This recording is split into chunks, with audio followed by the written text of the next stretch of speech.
On a malheureusement subi et vu un peu partout dans le monde de nombreuses attaques à la voiture bélier au cours des dernières années et ça préoccupe toutes les villes. Dani, à Québec, on vient de se doter de nouveaux dispositifs. Vous êtes en train de les essayer sur le terrain pour cet été?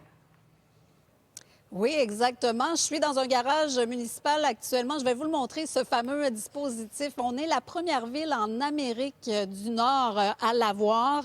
Alors, c'est fabriqué en Suisse, déployé dans plusieurs villes européennes. Et selon les analyses, c'est le meilleur outil là, qui est disponible actuellement, selon le contexte pour lequel on l'utilise. Là. Mais vous allez voir aussi une démonstration là, en vidéo. Ça peut arrêter Ah un ouais? camion de 9 tonnes à 50 km/h.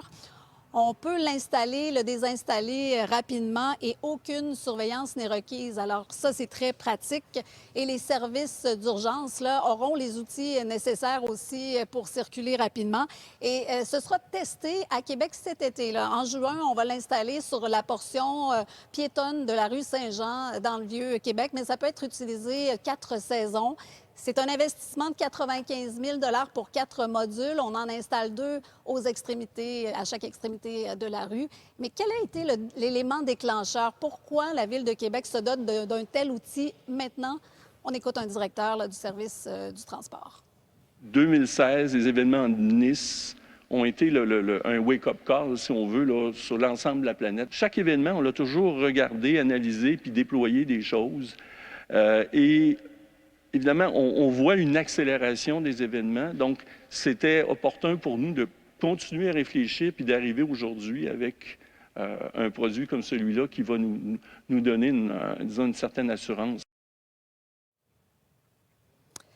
Alors, c'est un projet pilote sur une rue piétonne pour l'instant. Là, quand on pense au Festival d'été de Québec ou des événements là, ponctuels, bien, ce serait peut-être pas la meilleure méthode, là, tout dépendant aussi de la livraison. Là. Sur une rue piétonne, on sait qu'à Québec, là, les livraisons se font en matinée et ça arrête à 11 heures. Alors, c'est plus pratique un tel outil. Mais il y a des contextes. C'est ça qu'il faut comprendre, là, finalement. Merci, Dani.